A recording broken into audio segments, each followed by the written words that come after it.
Thank you very much, Amy. Well, welcome to the panel on accelerating advanced energy growth. In my role at Navigant as a managing director, I've had the chance of working with Shannon Graham, who's also here, and Leah Pokerus, who's also in the audience. And in those roles, we've really done a lot of analyses looking at new business models with utility companies. And in my current role at Advanced Energy Economy, I'm working with Ash, who I think is here as well from MIT, where we're bringing and working on the 21st Century Electricity Forum. And these are forums where we're bringing together regulators, advanced energy companies, utility companies, to really begin to talk about new business models and what's really needed to accelerate advanced energy within the power sector. The way that utilities have done business and the way that they've been engaging their customers really hasn't changed all that much over the past century. But what's changing more recently is the advent of distributed generation technologies like photovoltaics. You've got smart grids, you've got demand response, you have energy efficiency. And that's being coupled with new financial structures and new business models, which are really changing the way, and it's putting pressure essentially on utilities to really change the way they do business. So today, we will hear from three panelists who provide their perspective on how their corporations are accelerating advanced energy within the power sector and the energy sector more broadly. The format we're going to use today is pretty much the same we've been using with everyone else. We'll have each of them come up, talk about 5 minutes each. We'll all hang out there for a little bit. We'll ask questions. I'll ask them questions, and then I'm going to open it up to the broader audience to feel free to engage them in a dialogue. And I'd like to do more of that than having me ask all the questions. So please start thinking about some questions you might want to ask them. We do have a great group of speakers, as you can see here, and the panelists will be very engaged. Our first speaker is going to be Danielle. Danielle Merfeld is the Technology Director for the Electrical Technologies and Systems Organization in GE Global Research, reporting to the Senior Vice President and Chief Technology Officer of GE Global Research. In this role, she leads a global team of over 500 scientists and engineers responsible for advanced technology development in the areas of semiconductor devices and packaging, electronics, and power conversion. Prior to her current role, Danielle was General Manager at Solar Technologies at GE Energy, and Danielle received her BS degree in Electrical Engineering from the University of Notre Dame, PhD in Electrical Engineering from Northwestern University. So Danielle?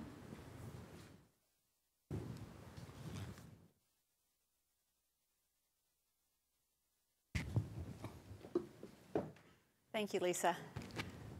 So let me get started. I know all of you know about General Electric. Most people know of GE presumably from its consumer work that we do. I really wanted to give you a snapshot of the company, though, to give you some context for the types of things I'll talk about.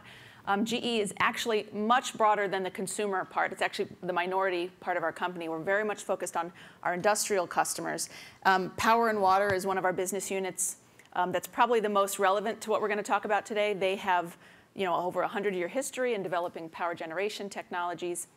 25% of the world's power comes through GE equipment. So we have a vested interest in making sure that we understand how that mix will change in the future, making technology bets. We have the world's biggest wind business is in our power and water business unit. We've got a lot of focus on distributed power. Some new business units have cropped up. We've got an energy storage business where we manufacture sodium metal halide batteries, which are really focused on grid use. So we've got a whole new generation of technologies and customers through our power and water business. We also sell a lot of power electronics, which we heard earlier are parts of the things that have to condition the power to use it, whether it's on the grid or in industrial formats or even in consumer electronics. And that's a very important part of energy use and energy efficiency going forward as well. But let me comment on GE Capital. So our financial business over the years has formed, even in the 90s, up to half of our revenue. And GE's over $100 million revenue, 300,000 employees, big company. Capital was a big, big part of it. It's actually less. Since the financial crisis, we've really minimized our financial footprint. But one thing that's really important to know about our capital business is that we are one of the world's largest clean tech investors. We invest in our customers. We invest in potential suppliers. We invest in new technology that we want to either adopt or partner with going forward. So we actually play a large part in shaping the future of our energy sector through investments directly. In our healthcare, aviation, and transportation business, it's mostly about energy efficiency. How can you do more, serve people better, use energy most efficiently? Even, especially in transportation and aviation, how do you utilize and build efficiencies in your services? How do you make sure that trains run on time and use less fuel and don't brake when they need to slow down for a speed limit, but have planned for that? Similarly, how do airlines operate better? How do they need less maintenance, use less fuel? How do airports operate with that in mind? And then lastly, our home and business solutions. This is where LEDs, lighting is a big play for our lighting business, but we make dishwashers, refrigerators, cooktops, pretty much any consumer electronics, household kind of kitchen appliance or water heater. There's a play there for moving forward in terms, whether it's technology, financing those things. Our capital business actually started during the Great Depression so that we could help people buy our home products that we made for their kitchens and their washrooms. So we've got a lot of mix between our businesses where they help each other bring things to the consumer. Here's a snapshot of our advanced energy programs, kind of sprinkled around from our power generation. I won't read through these. To renewables, which is a big growth, both solar and wind and energy storage. We focus on using less energy and providing products that require less energy or last longer or more reliable. And also energy management. So you might be using energy, but how can you use it smarter? How can our grid operate more effectively? How can our industrial assets operate more effectively? And what I don't have on this slide, which I think is equally important, is not just how we're implementing technology and products and services for customers, but what we're doing internally within GE. About 12 years ago, we started what we branded as Eco-Imagination. And this was really a way for us to measure our energy use and our water use and focus on recycling and efficiency and hold ourselves to a standard that we hope the world will hold themselves to in terms of reducing energy use, improving efficiency, and measuring it along the way, because this is GE. We measure everything that we do. So that's a big part of our culture as a company. And I'm really proud of that because I think when I go and talk to customers or when I talk about new opportunities, usually our customers want to hear how we're implementing it. So to have revamped our Louisville, Kentucky facility where we make a lot of our appliances with all new LED lighting, with superior energy home energy kind of management systems at an industrial level, that really is an important part of selling our products and services to our customers as well. And then lastly, I just want to leave you before I have a seat here with, I've talked a lot about technology and I run a technology group for GE. And technology is a very critical part of transforming the future and bringing advanced energy solutions to the world. But just as important, I would say, are standards and policy. And I'll give you an example. When you have a new technology and you've got 25 or 30 different companies developing something in that new space, to have the ability to define some core foundation that everyone can build on helps accelerate that and helps build adoption and reduce costs and improve efficiencies of the process.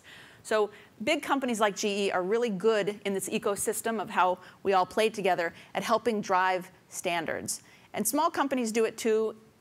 Governments do this. It's not just for big companies, but we really try to take a role of leadership in this space so that we can help provide the results and provide the reports that really identify where the true standards should be set, and not just setting people up for competitive advantage in the marketplace. And lastly, policy. We heard earlier it's important, to go to Sacramento and talk to policy developers. This is a big area, whether it's smart grid or appliance standards, having policy set that reflects the needs of the community, the needs of the economics of the situation is really important. So that also helps facilitate new adoption. So I just want to leave you with those three because I think any company or any group really has to think about the ecosystem in which they play and how to make that go forward. So with that, I'll have a seat. Thanks. Thank you, Danielle. Our next panelist is Amy Chiang, and she's a vice president at Honeywell, another major influential corporation, where she currently oversees energy and environment efforts for Honeywell's global government relations team. She has held a range of public and private sector roles over the past 2 decades with a substantial focus on clean technologies and China. Ms. Chiang was appointed by President George W. Bush to the U.S. Department of Energy as the Director of International Affairs for the Office of Energy Efficiency and Renewable Energy. Ms. Chiang was co-founder and managing partner of China Capital Ventures, an advisory firm that's focused on energy and infrastructure investments in China. And prior to founding her company, she served as Deputy Chief of Staff for U.S. Congressman Bullard, Chairman of the House of Representatives Committee on Science. Ms. Chiang holds a BS in Chemical Engineering from MIT and also holds an international MBA with concentration in finance and international relations from the University of Chicago. Amy.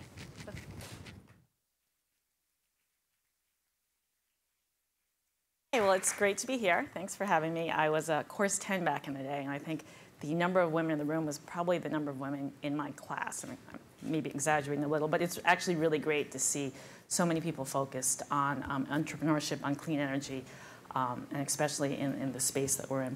So I'll start out with a few words about Honeywell. We're probably the opposite of you, where people look at you and go, what does Honeywell do? Do you do that round thermostat? That's a tiny piece of our business. So I'll start and talk a bit. We're a fairly large company. We are $39 billion in sales. We're global. We've got about 54% of our sales outside of the US. We make products to meet the market. As you can see, just looking at the slide, a large number of sites, over 70 countries, and over 130,000 employees. We're based in New Jersey, so New Jersey shout out there. And we have 4 different businesses. The thing about Honeywell, when we try to explain it to people, is it's so diverse. We have such a wide variety of technologies. Sometimes I just look at the list here and I have to pick from them. Our performance materials and technologies business, we have a biofuels business. So we have drop-in replacements, green jet, green diesel, made from natural oils like camelina, algae. We're feedstock agnostic, so, and it's also commercially available. We also, on the other side of the performance technology business, we do process technologies, catalysts, absorbents, and services for the refining, petroleum, and natural gas industries. So the whole range there. In that business, we also have fluorine products, which are your low global warming refrigerants that are coming out. So for mobile air conditioning, for stationary refrigerants. So that business is, again, mostly our chemicals business. In our automation control solutions business, that's probably the business most people know us for. It's thermostats, energy management systems, energy, smart grid, automated demand response, all those pieces, as well as, again, process solutions for the natural gas and gas businesses. So a whole range, commercial, residential, industrial, any kind of facility. Our defense and space business also, we like to say we build everything in a plane outside of the fuselage, but we really do. We do propulsion and mechanical systems. We do air traffic management systems, and avionics and communication systems. I bet you didn't know Honeywell did all of this. So, and the last thing is our turbocharger, our transportation systems business, which is basically our turbocharger business.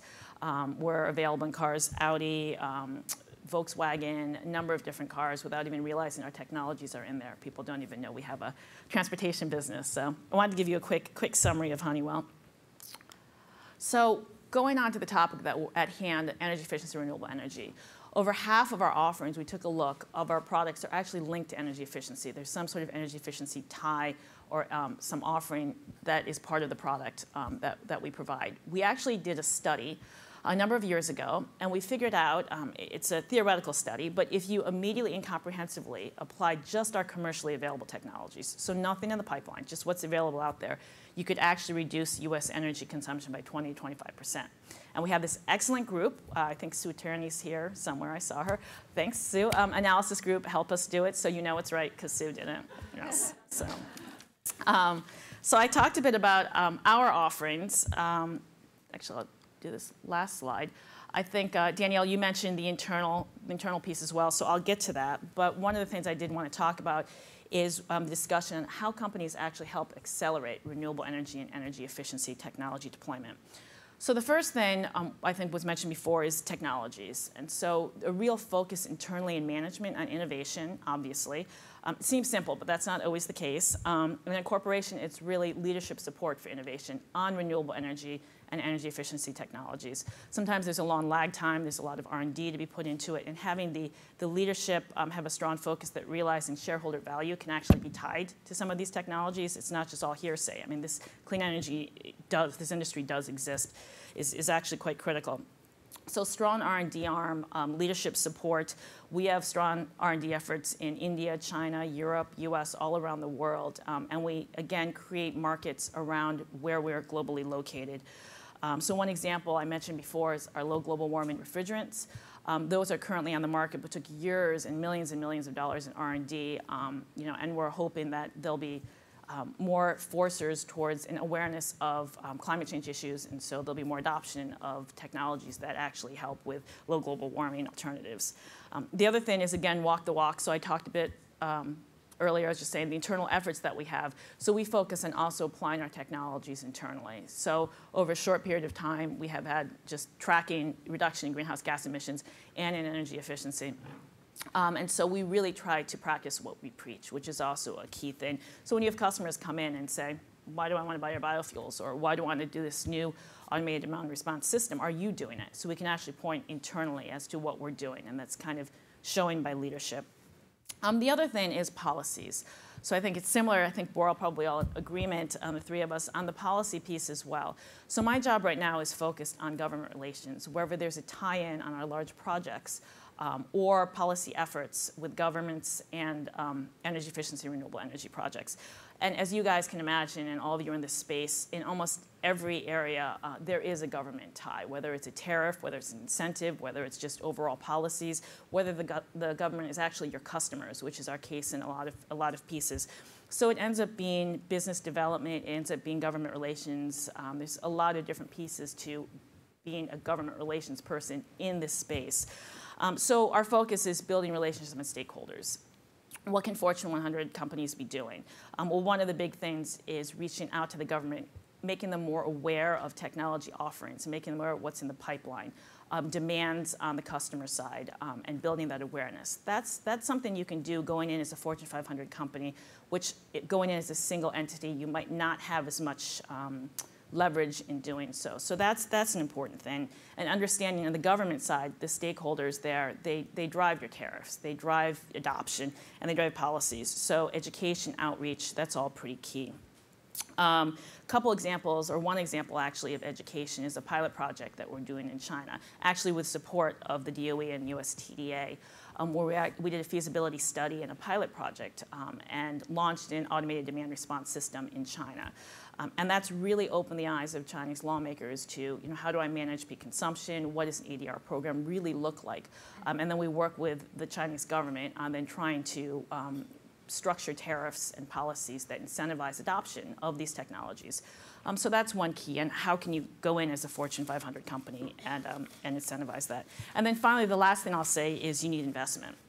And that's include the R&D investment I mentioned, but it can also include actual financing, again, the company being willing to invest, but also financing mechanisms for financing deployment. And we can talk a bit about that later, but sometimes you need to think out of the box a bit. One example that we have, some of you may be familiar with, and I know Kateria is familiar with from the Alliance to Save Energy, is ESPC, it's an Energy Savings Performance Contract.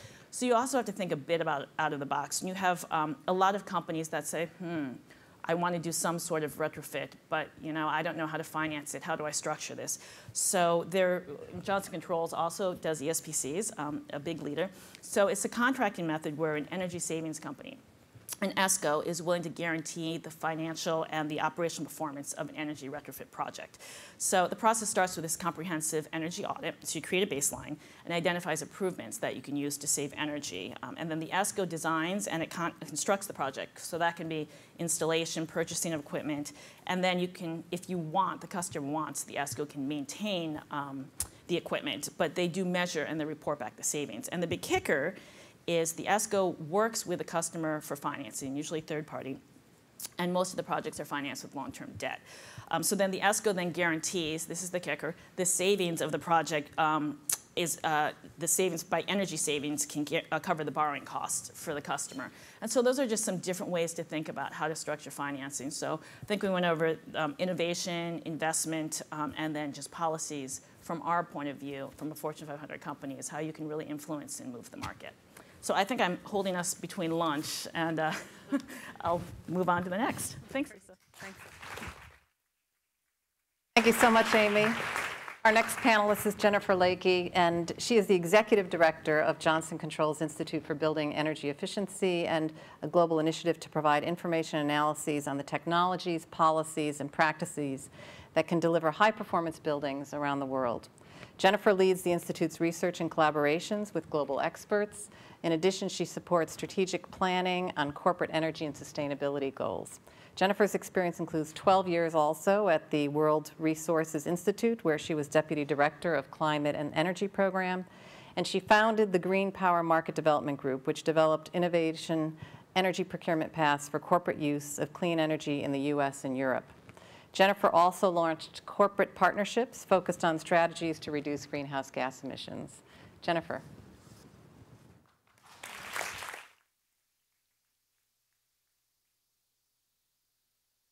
It's terrific to be in a room of such amazing, talented women. I'm delighted to be here and to be part of this panel. I want to take you a little bit through what I see on the market development side, because I spend a lot of time worrying about not just are the technologies ready, not just are we going to be able to bring the financial instruments in, but do we have demand? Do we have the kind of transactions that are going to allow us to deploy at scale to solve the world's most important energy and climate challenges? So let me tell you just very briefly about the Institute for Building Efficiency. I came to Johnson Controls just about 4 years ago to launch what was an effort to connect the solutions that Johnson Controls brings to the market, and we think of ourselves as a provider of safe, comfortable, sustainable solutions for the transportation and buildings industries. But I came in to help connect our vision of how do you get to that long-term goal with what do we know as practitioners are holding the market back from pursuing those most important challenges. For those of you who don't know Johnson Controls, it's a $40 billion company, global. Again, we work in a lot of different technology areas, including advanced battery technologies with grant from the Department of Energy. Not A123, but we have one as well. We have a plant in Holland, Michigan, supported by that public-private support. And then we work in the building space. So on the building side, we have a variety of different products and services around advanced demand response, around the opportunities for comprehensive energy retrofitting and for buildings, and around the technologies and equipment side. One of the things I do every year is a global study specifically focused on what are the trends in energy efficiency. I'm going to tell you some of the good news and some of the challenges. The good news, we have seen since 2007, we started the study, dramatic increases in awareness around the importance of energy, around the importance of energy management, and around people's intentions to pursue energy solutions, energy efficiency solutions. So really important positive trends. This just looks at the energy management globally from 2010 to 2013. It's sort of plateaued at about 41% around the world. We've seen technology shifts slightly during that period of time, but not significantly.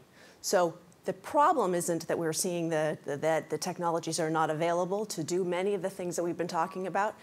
We're seeing that the technologies of choice in the market haven't shifted dramatically. So lighting improvements, HVAC and controls options for buildings, water efficiency improvements, and behavior programs seem to be the most important things that the market is deploying. What does that leave behind? It leaves behind many of the technologies and approaches that are more comprehensive, that get to deeper, more bundled savings. So you're looking at the envelope of a building, much longer payback requirements. Most of these things in the top four, the most four popular technology categories, you can get with a 5-year payback or less, unless you're doing a whole-scale technology shift. But when you get to things like on-site renewable energy or building energy envelope improvements and some of those bigger ticket items, those are less deployed today in the market. So what are the drivers for people making the decisions that they're making? First and foremost, around the world, every year, energy cost savings. So the people who we survey are those who meet two criteria. First, they have to be responsible for the financial oversight and approval of energy projects. And second, they have to be the ones that are actually looking at the long-term implementation of those programs. So obviously, the first thing they're going to think about, because this is the constituency who does have to look at the money in their budgets, they're looking at cost savings. They also see that there are opportunities to change the economics of their projects. So again, we were talking about policymakers and the influence policy can have. Policy changes the economics of projects. If you have the right subsidies in place, if you have the right incentives, you may be able to shift people from thinking exclusively about a single technology, LED, or efficient lighting approach, and into something that's bundled so that they look at a more systematic approach for deeper energy savings. Our government programs haven't gotten there yet. They're still looking at single technology swap outs. When we were talking about high performance buildings and the opportunities to change it, focusing on policy that gets performance outcomes could really help change the incentives here. The only other thing that I'll say about this slide is that the things that I'm most interested in watching over the next couple of years are around asset valuation. Can we change the way the financial markets and the real estate community view the buildings that they are going to be selling and those buildings that people would invest in? Can we see that there's a shift in the valuation so that more efficient buildings with better technologies can be valued appropriately in the market? That would change things dramatically in terms of the incentive for a building owner to invest. Because right now, a 2-year payback won't create enough of an incentive to change out the whole and retrofit the whole building. So where do we see the biggest barriers? I've addressed some of them in some of the slides that we've already talked about. But let me just walk you through what we see as a hurdle race. Anyone around the world has to really think about a couple of things. Do they know what the opportunity is in their building? Are they aware of those opportunities? Do they have the technical expertise to evaluate what their choices are? Do they know what they're talking, where they go to get that advice or get that support? Do they know how to access the market? Do they understand and can they feel confident in the savings that they're going to be getting from making that investment? Can those savings meet their internal financial criteria? And can they find the capital? Can they access it internally? Most people still use internal budgeting. Or can they find it externally if there are mechanisms that they're familiar with? At any one of those points, you can have an energy efficiency deal in a building go wrong. So our goal over time is to build the capacity of the market to make different decisions that can value energy efficiency and get us those outcomes that we're all looking for in this room. With that, I'll turn it over to our moderator, to Lisa, and we can take some more questions and talk a little bit more about these kinds of approaches. Thanks. Thank you very much, Jennifer. Okay, thank you all very much for the overview. That was great. And now this is the exciting part where I get to ask you some questions. And I'm going to move fairly quickly through the questions and probably open it up to the audience to ask questions as well so we can get to their input as soon as possible. But Danielle, I think I'm going to ask you the first question. So I started off in my career in the Carter administration. I could have sworn back then that renewable energy was right on the horizon, and we would see photovoltaics and wind energy blossoming, in the 80s. And here I am, sort of toward the end of my career now, and I'm still thinking the same thing. But I think we're a little further. My question to you is, what do you see as sort of the major barriers that are hindering the adoption of renewables? And specifically, what do you see as maybe some new business models that might help accelerate that moving forward? Sure. So I would say the biggest barrier, and there are many, but I'll choose one for fun, is the economics of it. And over the last couple of years, we've seen costs of renewable energy come down dramatically, especially solar. Costs have come down 75% in the last couple of years. But wind, for example, in the US is cost competitive in a lot of markets where it's actually cheaper than conventionally powered generation. So considering that the economics are getting better and better, what is the true hurdle left? And I think ultimately there are policies that support and incentivize renewable energy, but I want to be very careful with the language here. When we think about these policies, a lot of people think about subsidies, and the better word is incentive. And the real difference between subsidies and incentives are subsidies you can sort of think of like a gift, right? It's something given to industry or to a company. An incentive is a way to monetize something that's hard to value, or hard to monetize. It's a way to value something that's really hard to monetize, like clean air or sustainability or even reliability. And that's something that we have a great sort of momentum in the country and around the world to incentivize clean tech for those purposes. The problem is it's up against more conventional more conventional power generation technology. And in that case, there are also incentives and subsidies, but those are typically buried in the tax code or part of a company's structure, much less visible. Congress doesn't debate them every couple of years. Whereas on the renewable side, the production tax credit, the incentive tax credit, or investment tax credit, these are really highly visible, highly organized around the timing. They're not long-term. And I think we struggle so much with the education behind the cost, the true cost of renewable energy, why those incentives make sense, that I think that's probably the biggest hurdle. So economics is one, and then when you get to a point where economics makes sense, it's education. Right.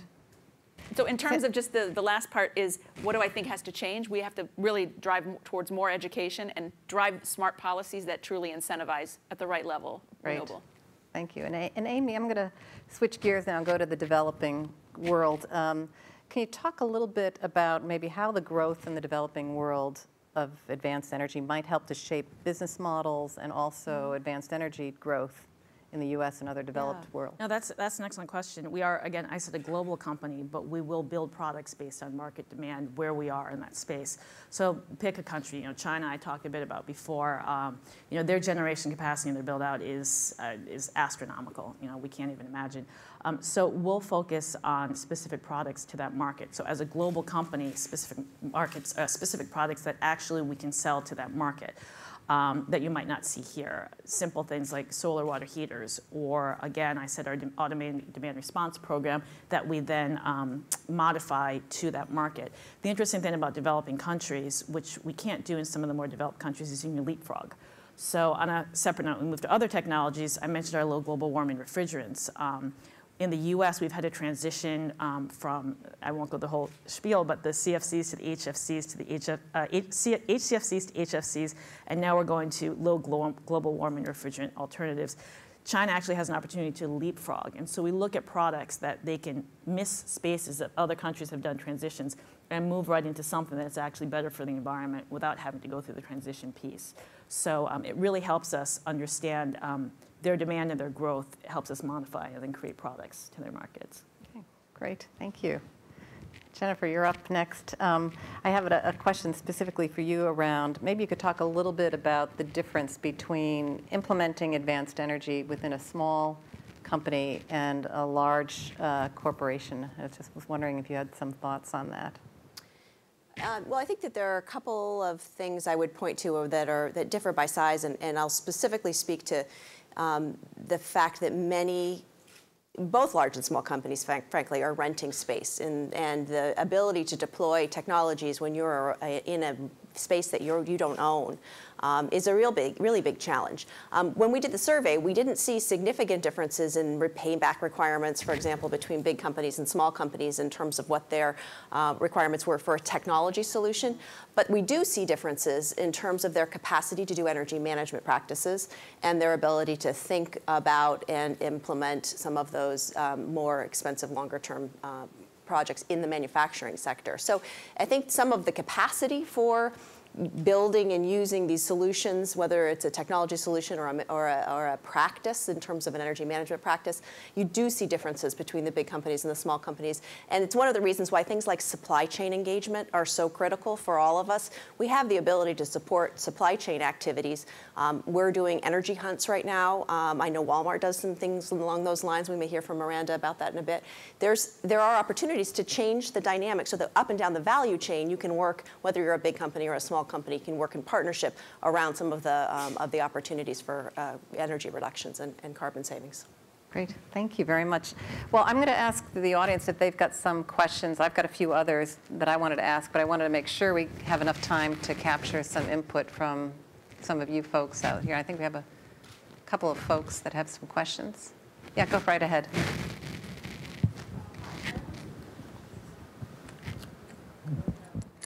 You might have to turn it on just to.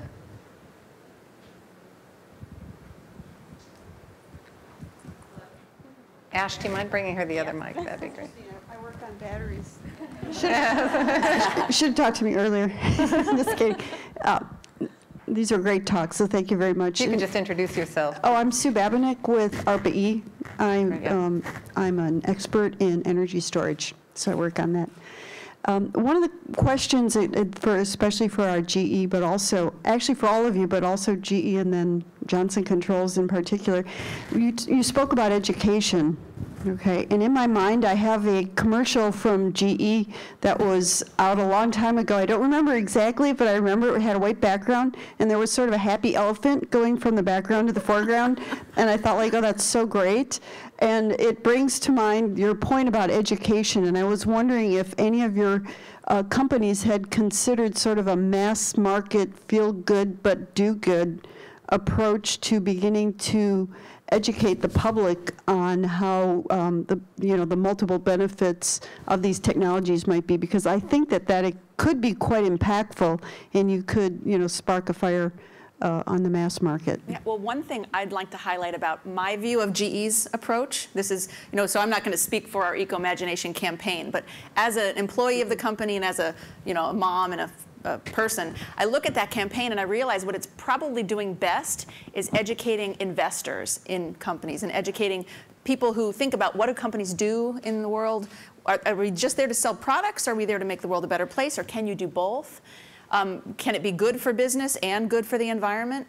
So that part of that education is helping people understand what's out there and what's possible, but also that a company is incentivized to do it because it sells and because it's good for their bottom line. So I think education is more than just sort of here's the technology and here's how it helps the world, but that it's good or that it's economical as well. Anybody else want to comment? Do we have another question?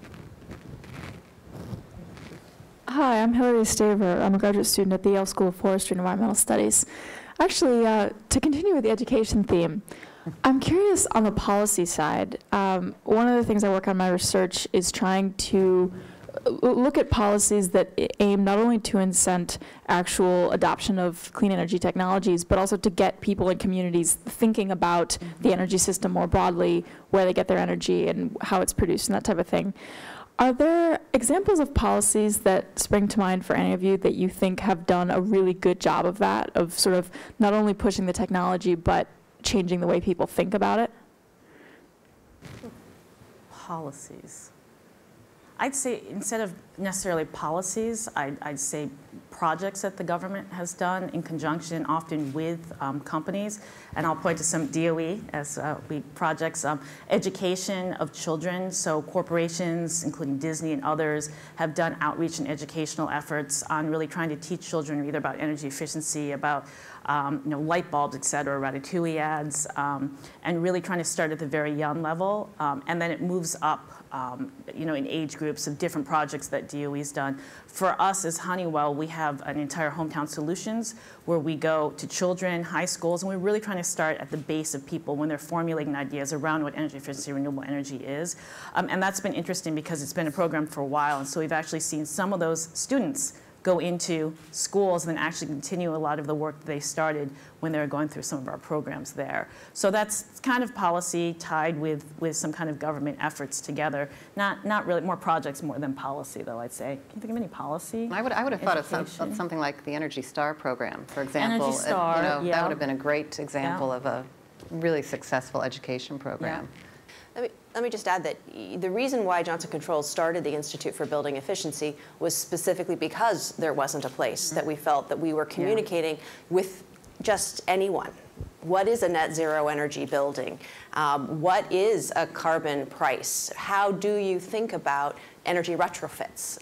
Providing examples, giving people kind of the basics of what is it that you need to think about when you're thinking about energy efficiency in buildings.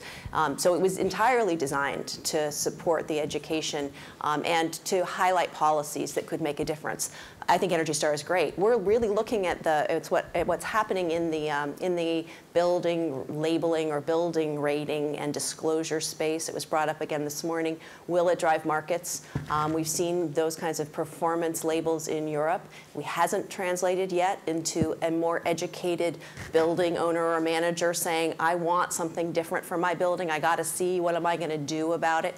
That kind of peer-to-peer pressure is really important in the market, right? And people are trying trying to differentiate on all kinds of attributes, how close they are to public transportation, how close they are to the retail center, to the freeway, whatever that may be. But the ability to differentiate on energy and technology in the building, behind the meter, and the interface that that has with the grid, we haven't got our energy managers there, we haven't got our building owners there yet. So I think it's not just about public education, it's about all of us saying, when we're going to rent a space, what's the energy performance of my space? What are you going to do to help me improve it over time?